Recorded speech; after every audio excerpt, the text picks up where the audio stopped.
Bonjour à tous, bienvenue à notre méditation quotidienne. Comme vous le savez, nous sommes dans le beau livre de Ruth, la belle histoire de Ruth qui a beaucoup à nous enseigner par rapport à la vie quotidienne. On se souvient que Ruth a traversé toutes sortes d'épreuves. À cause d'une famine, elle a dû quitter son pays avec son mari et ses deux fils. Une fois arrivée dans le pays de Moab, un pays hostile à Israël, elle et son mari pensaient que tout irait bien et voilà que le malheur s'acharne. Elle perd son mari qui meurt et ensuite elle perd ses deux fils et donc il lui reste ses deux belles-filles.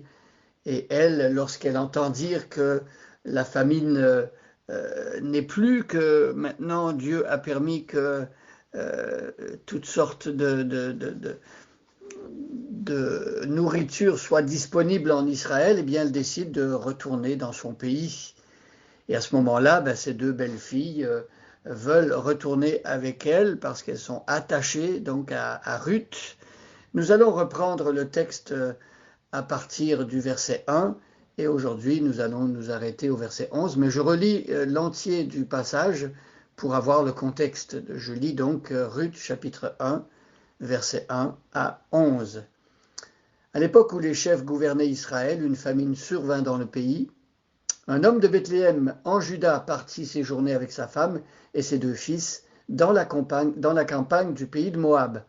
Cet homme s'appelait Élimélec, sa femme Noémie et ses deux fils Malon et Kilion. Il faisait partie des Éphratiens de Bethléem en Juda. Ils partirent en Moab dans la campagne et s'y établirent. Élimélec, le mari de Noémie, mourut là et elle resta seule avec ses deux fils. Ils épousèrent des hommes moabites dont l'une s'appelait Orpa et l'autre Ruth. Ils demeurèrent là une dizaine d'années. Puis Malon et Kilion moururent à leur tour. Et Noémie resta seule, privée à la fois de ses deux fils et de son mari. Lorsqu'elle apprit que l'Éternel était intervenu en faveur de son peuple et qu'il lui avait donné de quoi se nourrir, Noémie se mit en route avec ses deux belles-filles pour rentrer du pays de Moab. Elles quittèrent donc ensemble l'endroit où elles s'étaient établies et prirent le chemin du pays de Juda. Alors Noémie dit à ses deux belles-filles, « Allez et rentrez chacune dans la famille de votre mère. Que l'Éternel soit bon pour vous, comme vous l'avez été pour ceux qui sont morts et pour moi-même, qu'il vous donne à chacune de trouver le bonheur dans un nouveau foyer. » Puis elle les embrassa pour prendre congé. Les deux jeunes femmes pleurèrent à gros sanglots et lui dirent « Non, nous t'accompagnerons dans ta patrie. » Noémie leur répondit « Retournez chez vous. Mes filles, retournez. Pourquoi viendriez-vous avec moi? Je ne peux plus avoir des fils qui pourraient vous épouser. » Alors ici, Noémie insiste en face de leurs belles-filles qui ont résolu de partir avec elle. Elle insiste. Elle leur dit « Retournez chez vous. » Non pas que Noémie n'aime pas ses belles-filles ou qu'elle veuille se débarrasser d'elles, au contraire, mais elle pense à leur intérêt, à leur avenir. Elle se dit « Retournez chez vous, mes filles. » Alors c'est beau de voir que pour Noémie, ces deux belles-filles sont comme ses propres filles à elle.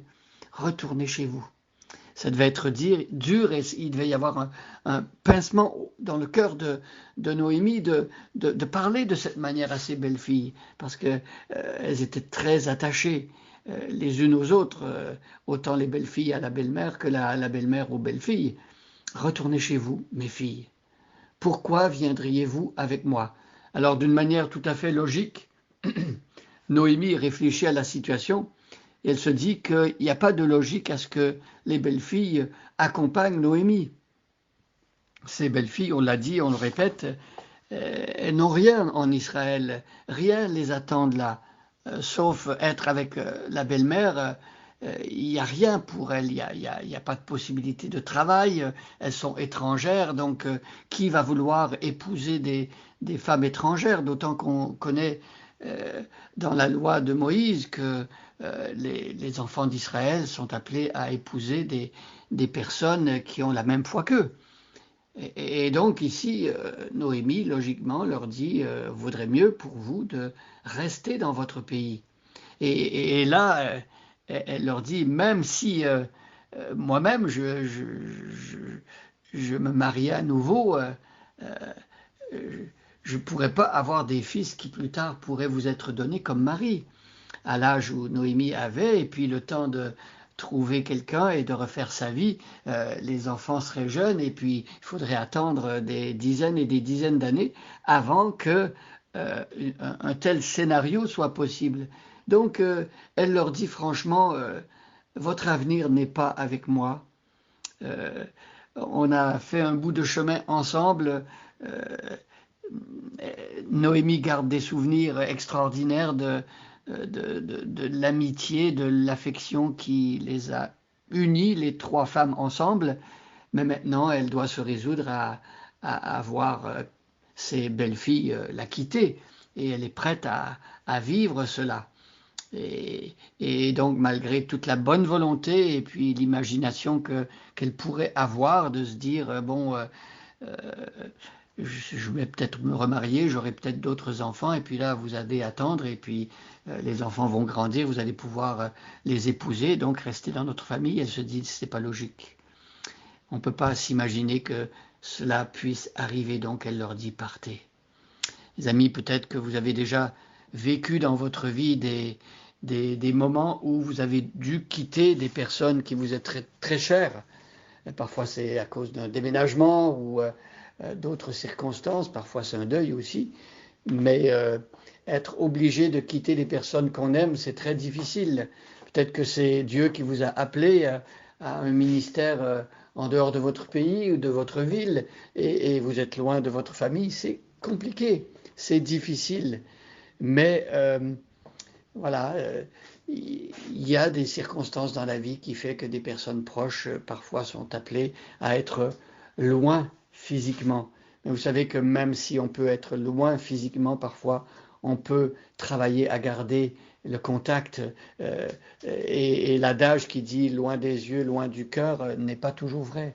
On peut faire des efforts pour garder le contact. Et aujourd'hui, avec les moyens que Dieu nous donne, hein, toutes sortes de moyens euh, informatiques, numériques, on peut, avec les réseaux sociaux, toutes sortes de méthodes sont possibles pour garder le contact. Alors je vous encourage, si aujourd'hui vous vous sentez seul, si des personnes que vous aimez vous manquent, je vous encourage à prier déjà pour ces personnes et à faire un effort peut-être pour entrer en contact avec ces personnes. Bonne journée à chacun et à chacune et soyez bénis.